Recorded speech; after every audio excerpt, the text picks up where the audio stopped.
Hello అందరూ ఎలా ఉన్నారు? బాగున్నారా? ఈరోజైతే మనం గీ రైస్ చేసేసుకుంటున్నాం. దానికోసమని ఒక కుక్కర్ పెట్టి అందులోకి కొద్దిగా గీ వేసేసుకోవాలి, నెయ్యి. దాంట్లోకి ద్రాక్షి, గోడంబి వేసుకొని బాగా ఫ్రై చేసేసుకొని ఒక ప్లేట్లోకి తీసేసుకోండి. ఆ తర్వాత ఆనియన్స్ సన్నగా కట్ చేసుకొని వేసుకొని ఫ్రై చేయండి. ఫ్రైడ్ ఆనియన్ కోసం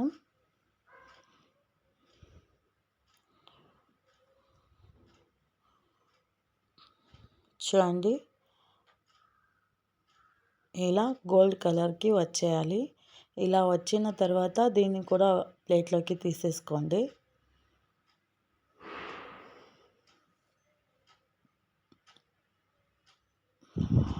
ప్లేట్లోకి తీసేసుకున్న తర్వాత అక్కడ గీ ఇంకా ఉంది కదా, దాంట్లోకే హోల్ స్పైసెస్ వేసేసుకొని ఫ్రై చేసుకోండి. ఆ తర్వాత అల్లం తెల్లగడ్డ దంచి వేసుకోండి, టేస్ట్ బాగుంటుంది. కొద్దిగా కరివేపాకు, పచ్చిమిర్చి, కొద్దిగా ఆనియన్ వేసుకొని బాగా ఫ్రై చేసుకోండి. ఇది ఫ్రై అయిన తర్వాత రైస్ వేసేసుకోండి. కడిగి ఉంచి వేసేయండి. ఒక 10 మినిట్స్ నానపెడితే ఇంకా మంచిది. వేసుకొని బాగా కలిపేసుకొని 1 గ్లాస్ రైస్కు 2 గ్లాస్ వాటర్ వేయాలి.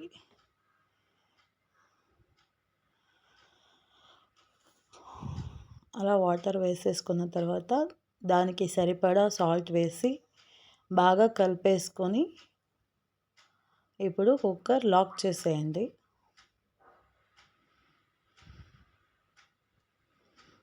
లాక్ చేసి ఒక 1 విజిల్ 2 విజిల్ వస్తే చాలు.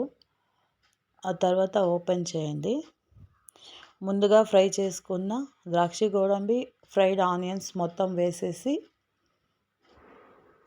కలిపేసుకోండి.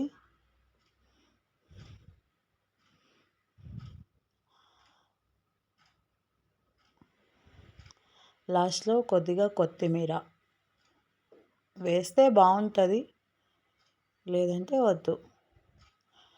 కొత్తిమీర వేసుకొని బాగా కలిపేసుకొని అంతే, రెడీ గీ రైస్. మీకు నచ్చితే లైక్ చేయండి, అలాగే సబ్స్క్రైబ్ చేసుకోండి. థ్యాంక్